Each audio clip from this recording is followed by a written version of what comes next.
এই আওয়ামী লীগ তারা রাষ্ট্র ক্ষমতায় আসার পরে এই আইন শৃঙ্খলা রক্ষাকারী বাহিনী রাষ্ট্রীয় যন্ত্রকে ব্যবহার করে তাদের ভয়াবহ মানবতা বিরোধী যে অপরাধ সে অপরাধ তারা সংঘটিত করেছে।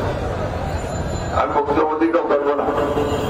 আমার প্রত্যেক বছর যখন এদের সঙ্গে আমি এসে দাঁড়াই, সেই শিশুরা হাত যখন দাঁড়াই, যখন পাশে দাঁড়ায়, এই মেয়েগুলো আমার সামনে আসে, আমি পিতা হিসেবে, অভিভাবক হিসেবে আমি ভারাক্রান্ত হয়ে যাই।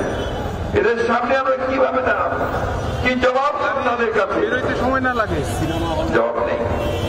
সিনেমা হলের অধিকার আজকে অত্যন্ত ভালো কথা যে আজকে অন্তকারী আমাদের যে অন্তর্বর্তী সরকার তার প্রধান দলই তিনি গতকাল গুম বিরোধী আন্তর্জাতিক জাতিসংঘের সনদ আছে তাদের সই করেছেন।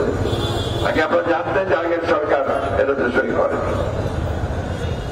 আজকে আরো ভালো লাগছে যে এই প্রথম বাংলাদেশে এই স্বৈরাচারের অপকর্মের বিরুদ্ধে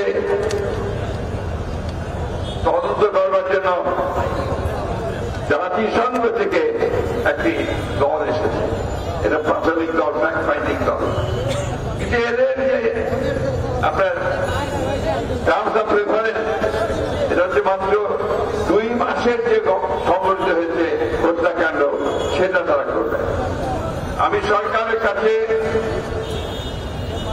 আহ্বান জানাতে চাই যে আপনারা জাতিসংঘের এই আন্তর্জাতিক মানবতা যে কমিটি আছে তাদের সঙ্গে কথা বলে গত 15 বছর থেকে আজ পর্যন্ত যতগুলো মানবতা বিরোধী অপরাধ সংঘটিত হয়েছে, হত্যা হয়েছে, গুম হয়েছে, প্রত্যেকটি তদন্তের ব্যবস্থা করবে।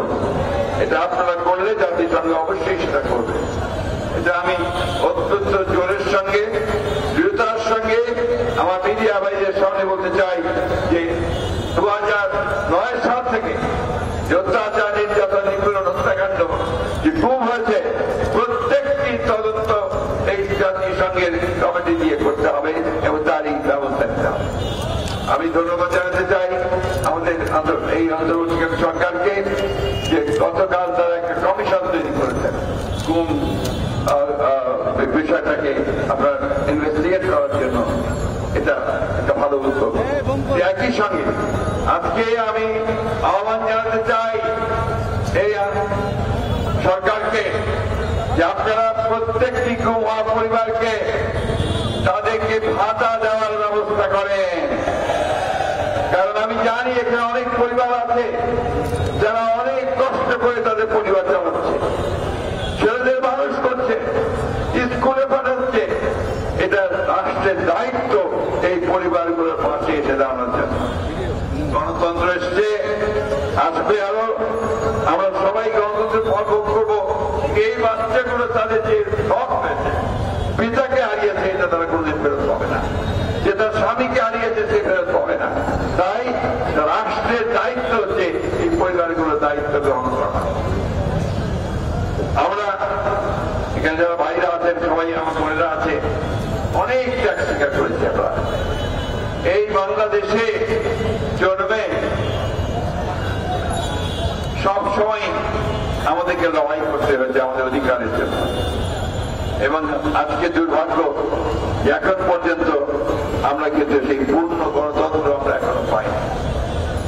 আসুন আমরা এই সরকারের সঙ্গে, যেটা আমাদের আন্দোলনের ফসল, তাকে আমরা সর্বাত্মক সহযোগিতা করি এবং সেই সহযোগিতার মধ্য দিয়ে এই সরকার যেন সক্ষম হয় সফলভাবে একটি সংস্কারের মধ্য দিয়ে একটি নির্বাচন করা, যে নির্বাচনের মধ্য দিয়ে বাংলাদেশের মানুষের প্রতিনিধি নির্বাচিত হবে এবং তারা একটা পার্লামেন্ট গঠন করবেন, সরকার গঠন করবেন, জনগণের সমস্যার সমাধান করা যাবে।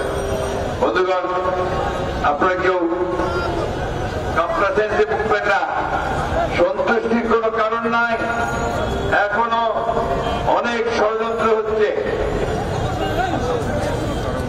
এখনো দেশে বিদেশে ষড়যন্ত্রের অভাব নেই, অপেক্ষা করে আছে কখন সুযোগ পাবে, সেই সুযোগে তারা এই স্বাধীনতাকামী মানুষের উপরে আঘাত করবে। তাই আজকের ঐক্য, পাঁচটির ঐক্য গণমানুষের জন্য তৈরি হয়েছে, সেটাকে আরো সুদৃঢ় করতে হবে। আমরা আবারও এই অন্তর্বর্তীকালীন সরকারের সাফল্য চাই। আমরা চাই যে অন্তর্বর্তীকালীন সরকার অতি দ্রুত তারা এই গণতন্ত্রে ফিরে যাওয়ার ব্যবস্থা করবেন, সংস্কারের ব্যবস্থা করবেন এবং একই সঙ্গে যে পরিবারগুলো আজকে ভুক্তভোগী তাদেরকে দেখার জন্য রাষ্ট্রীয়ভাবে ব্যবস্থা গ্রহণ করবেন। আমি বক্তব্য দীর্ঘ করব না। আমাদের পরিবারের সদস্য যারা আজকে এসেছে তাদেরকে আমি আন্তরিক শুভেচ্ছা ও ধন্যবাদ জানাতে চাই। তারা দীর্ঘদিন ধরে এই কথাটা বলছে, যখন এই বাচ্চাটা দাঁড়ায় সাফা, যখন সে বলে যে আমি আমার বাবার হাত ধরে রাস্তায় হাঁটতে চাই, ঈদের নামাজ পড়তে যেতে চাই, তখন পিতা হয়ে আমরা সে সম্বরণ করতে পারি না। বন্ধুগণ, আজকে সেই অধিকার থেকে ফিরে দিতে হবে। আরেকটি কথা সাহেব সাহেব বলেছেন, যারা এর জন্য দায়ী আমরা সবাই কম বেশি তাদেরকে চিনি। যারা দায়িত্বে ছিলেন, র্যাবের দায়িত্বে ছিলেন, পুলিশের বিশেষ বাহিনীর দায়িত্বে ছিলেন, তাদেরকে সেই মূল লোকগুলোকে খুঁজে বের করতে হবে, তাদেরকে শাস্তি দিতে হবে। আমরা খুব কষ্ট পাই যখন দেখি রাজনৈতিক নেতাদেরকে গ্রেফতার করে নিয়ে যাওয়া হচ্ছে, কিন্তু ওই সমস্ত ভয়ঙ্কর ব্যক্তি যারা আমাদেরকে হত্যা করেছে, খুন করেছে, গুম করেছে, তাদের একজনকে গ্রেফতার করার খবর আমরা পাই না। তাই আশা করি খুব অল্প সময়ের মধ্যেই আমরা গ্রেফতার দেখতে পাবো, তাদের বিরুদ্ধে ব্যবস্থা নেওয়া সেটা দেখতে পাবো। সত্যিকার অর্থেই বাংলাদেশ যেন একটা জবাবদিহিমূলক গণতান্ত্রিক রাষ্ট্রে পরিণত হতে পারে, তার জন্য